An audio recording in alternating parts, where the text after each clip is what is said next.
தேர்தல் கமிஷன் இனிமேல் நடக்கிற கூட்டத்துக்கு எங்க கட்சியும் கூப்பிடணும், தமிழக வெற்றி கழகம் ஒரு கட்சி தான், நாங்களும் ஒரு நல்ல கட்சி தாங்கிறத தானா வாண்டடா ரவுடியா இருந்துமாங்களா அந்த மாதிரி வாண்டடா தேர்தல் கமிஷனுக்கு ஒரு லெட்டர் அமைச்சிருக்காரு. இதுதான் முக்கிய செய்தி.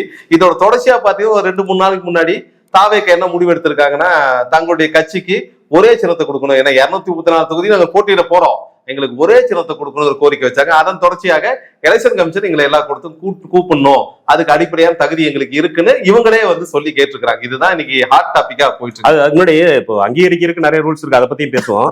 அது முன்னாடி ஒரு முன்னேற்றமா நான் இதை பாக்குறேன். தாவேகா கட்சி தலைவர்கிட்ட தாவேகா கிட்ட ஒரு முன்னேற்றமா பாக்குறேன். எலெக்ஷன் கமிஷன் கூடுற கூட்டங்களுக்கு கூப்பிடணும்னு சொல்லியிருக்காரு. கூட்டத்தை பனையூர்ல கூட்டணும்னு சொல்லலாம். அது ஒரு முக்கியமான முன்னேற்றமா நீங்க பாக்கணுமா இல்லையா? அதை பத்தி சொல்லுங்க. அது முன்னேற்றம் எல்லாம் சொல்ல முடியாது.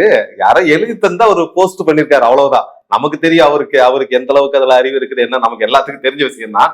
அரசியல் கட்சி நடத்துறதுக்கு அடிப்படையா எலெக்ஷன் கமிஷன்ல பதிவு பண்ணும், அதுக்கு பணம் இருக்குது, பதிவு பண்ணிட்டாங்க கட்சியை. இது வந்து 2024 பதிவு கொடுத்தது எலெக்ஷன் கமிஷன். அந்த கட்சியை பதிவு பண்ணிருச்சு, அவ்வளவுதான். இன்னும் கட்சி அங்கீகாரங்கிறது பின்னாடிதான் வரும். வழக்கமா நம்ம பாக்குறதா, ஏன்னா நமக்கு தெரியும் நடிகர் விஜய் கட்சி ஆரம்பிச்ச நாள்ல இருந்தே அது சோசியல் மீடியா கட்சி, ஆன்லைன் கட்சின்னு சொல்லிக்கிட்டே இருந்தாங்க.